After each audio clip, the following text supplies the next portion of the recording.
Hey there, everyone. Welcome back to the channel. It's Denise Salcedo, and we are on the eve of the 5-year anniversary of AEW Dynamite. And one of the women having a match on the show is none other than the professor, Serena Deeb, who's here with us here today. She's going to be taking on Britt Baker. But Serena, welcome to the channel. How are you? Thank you so much, Denise. I'm fabulous. I'm excited. How are Yeah. you? I was gonna say, it's a show day. Those days I'm sure are just filled with a lot of excitement. We're just a couple of hours away from the 5-year anniversary. How are you feeling heading into the show? I'm pumped. This is a big match. This is a very important match. In 4 years of being at AEW, I have never had a singles match with Britt Baker, which Oh is my God.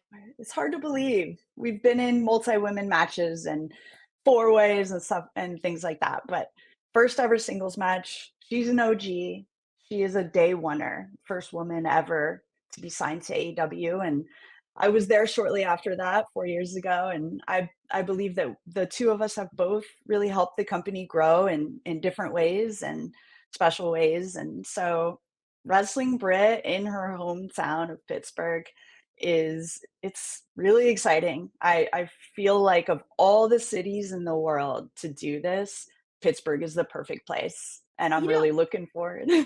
I can't even believe that you and Britt have never wrestled each other before. Like, it's crazy to think that you guys missed each other, I guess, on the show, having been on there for such a long time. So, you mentioned that you and Britt are, obviously like OGs, like you've been with AEW for such a long time.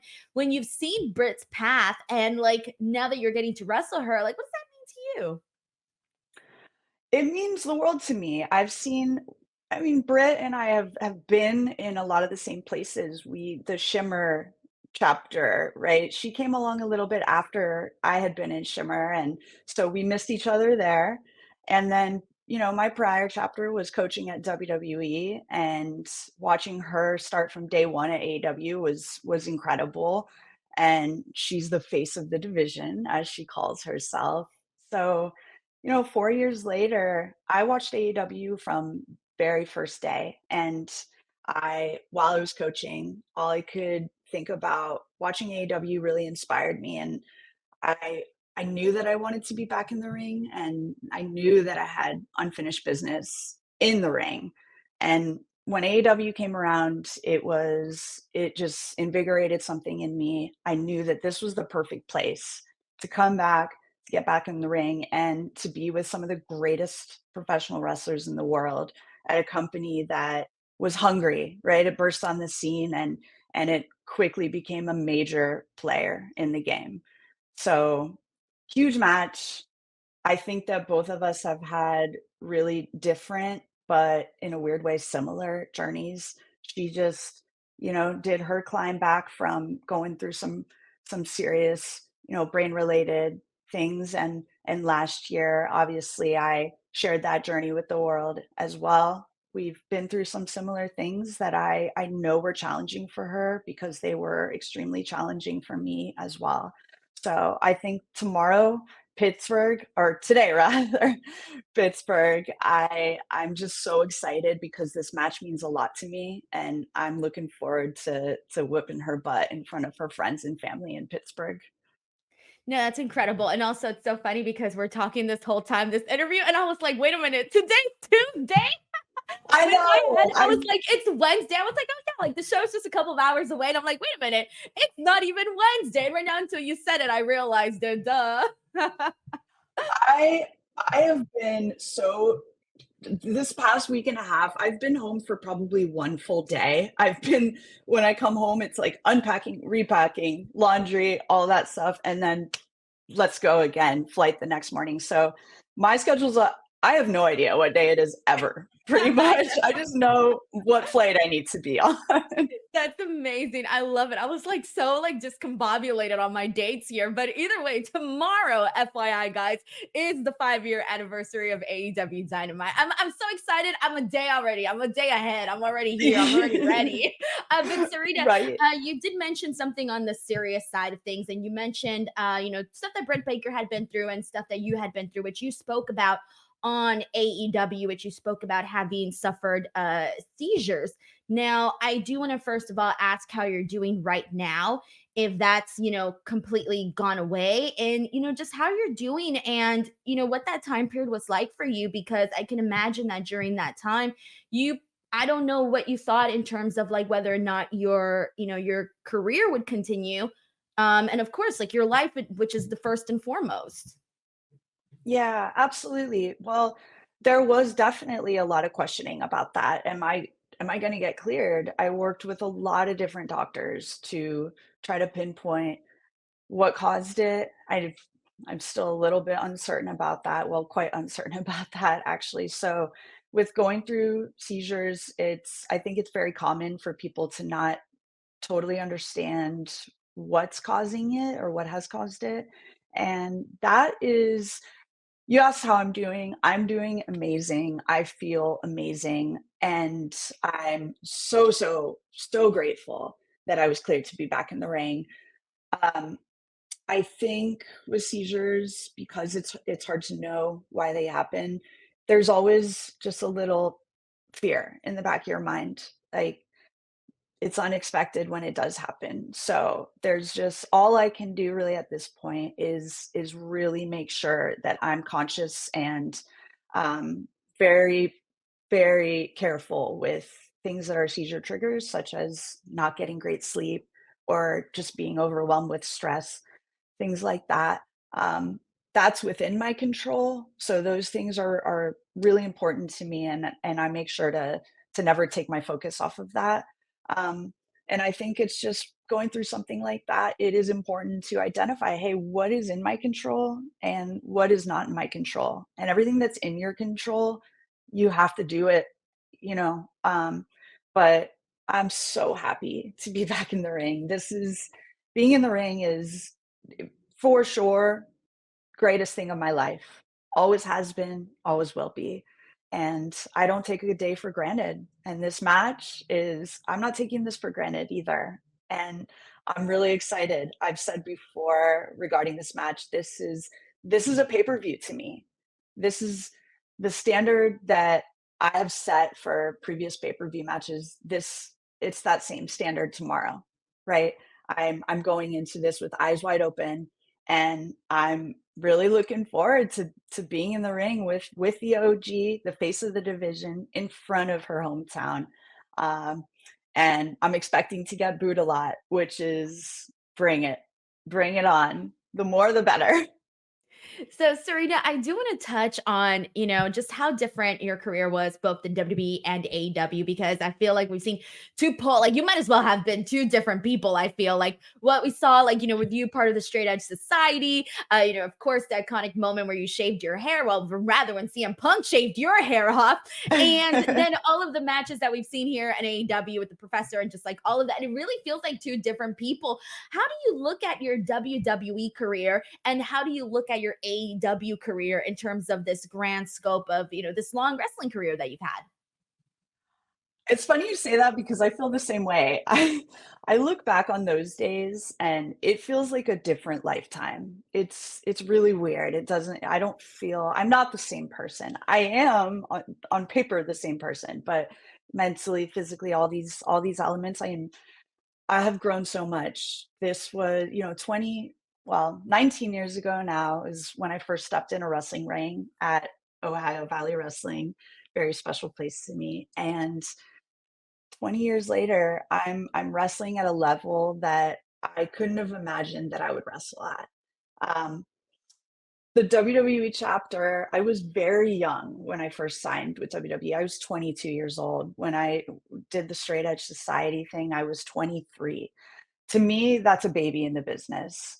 Um, I didn't I had to go through a lot of really hard stuff to figure out who I am, how I can be better, and what I want from the business. I knew through a lot of these chapters, Straight Edge Society and coaching at WWE, I wasn't in the ring. I wasn't wrestling. And I always had this internal urge of I want more. I just want to be in the ring. This is the love of my life, wrestling. And to be here 19 years later is to be in AEW. That this company is, I believe, when it came 5 years ago, when it came on the scene, I think it inspired a lot of us to just, there's a different vision here. And some of the greatest pro wrestlers in the world. For me, the standard, I want to be on the level of Bryan Danielson. Okay, that's, I will never stop until I'm on that level. And so to get to watch people like that and say, "Hey, that is greatness. That's pro wrestling greatness. That's what I that's what I want. That's who I want to be." And it's just really, it's just interesting. I went through so many chapters. So to be here is quite the honor. I have a lot of pride in everything that I've gone through, and to get to this point, I wouldn't be here if it wasn't through all the hardships that I did go through, but also all the beautiful moments. And everything has just helped me grow as a pro wrestler and as a person so much. And this is me. Like I'm myself in this chapter, and I'm getting to do what I love more than anything and just share this experience with just really passionate fans. AW fans are really passionate, as we all know.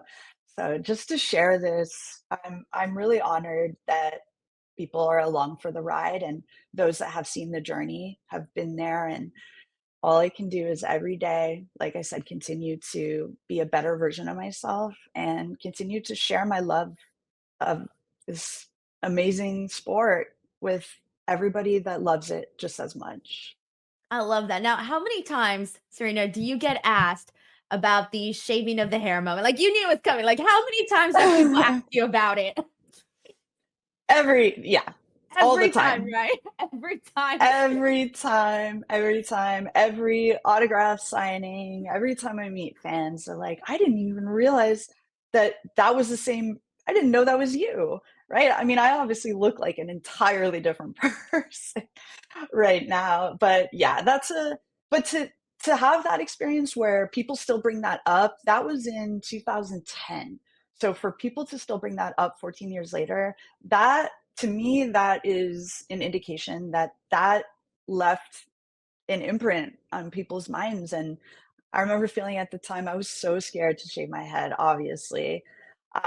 But it was one of the best things that I've ever done. As hard as it was to go through the years and years of growing my hair back and all the mullet phases and all of that, it couldn't have been a more powerful thing to do because people still remember it. And that's what we want. That's what building a legacy is. So it's really funny because I do get it all the time, but for people that have been there since that time, that's awesome, and that makes me feel really happy. That is really cool. Wow. So it's just it's a lot. You know, you've done quite a bit now. Going back to AEW, obviously we touched on earlier that you've been there since 2020. You've been there for 4 years now. How would you feel like from the very beginning that you came into AEW? How do you feel like the company has changed, like as a company as a whole, and also within the women's division from when you first started to where we're at now? Oof. It's been quite the evolution for the company as well, and there's growing pains associated with that, just like any company or any person. It's there's been so many different wrestlers that have come through this company, and it's absolutely incredible to have people like Bryan Danielson, Will Ospreay, Ricochet. I mean, these are the greatest pro wrestlers in the world, and that's the standard these days.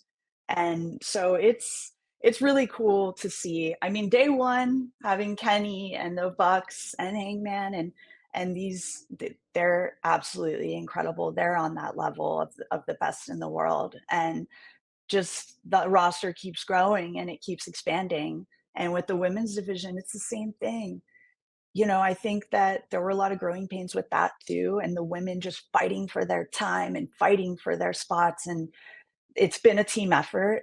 We have also evolved a lot in the way of the women that have come to the company, and we've been very blessed to get women like Tony Storm, Jamie Hayter. I think that the division right now is it couldn't be more incredible because just last week I saw I guess I won't name drop in case there need to be surprises, but there were a number of women there last week that were getting cleared, and I'm just it's really cool because right now the roster is stacked and it's getting ready to be even more stacked with returning from injury players. So we'll keep fighting for our spots. And tomorrow, wrestling Britt on the 5 year anniversary. This is a great full circle moment for me.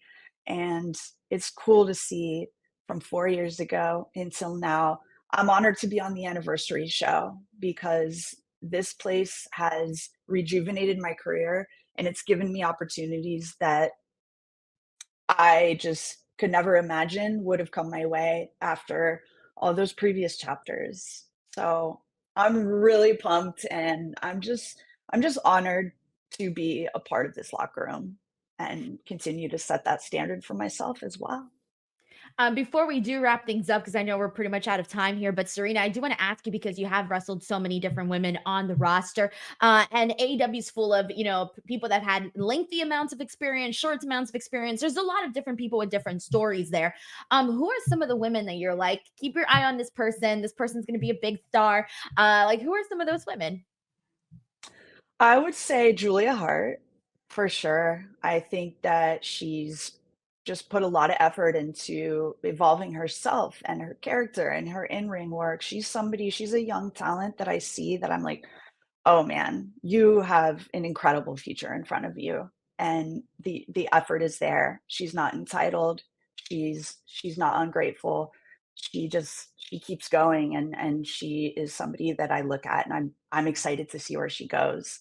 I think that Anna Jay is somebody I see so much potential in and I think that she checks so many boxes and I really hope to see her continue to grow and she just went to Japan. Um, Let me see who else. I mean, Red Velvet, Queen Aminata, these are players as well that, um, they check so many boxes as well. And, it's like what how much you put into this business is what you'll get back. It's like a reflection.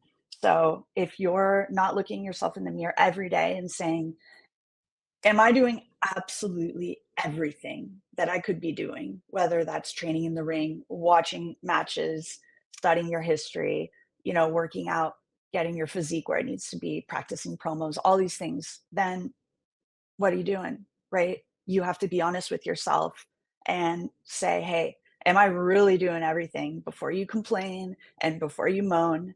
Ask yourself those questions. And I believe that those women are doing just that. I love that. That's well said, Serena. Well, I got to tell you, we could chat for a lot longer, but I know our time is up. So I appreciate you taking the time to chat with me a day before the show. All right. That's That's why there's it. no confusion for our viewers. But guys, thank you so much. Thank you to Serena Deeb, of course. I'm going to put all of the links in the description box below where you can follow Serena. And then on top of that, do not miss AEW Dynamite 5 year anniversary Wednesday, tomorrow. We will catch you guys on the next one. Bye, everyone.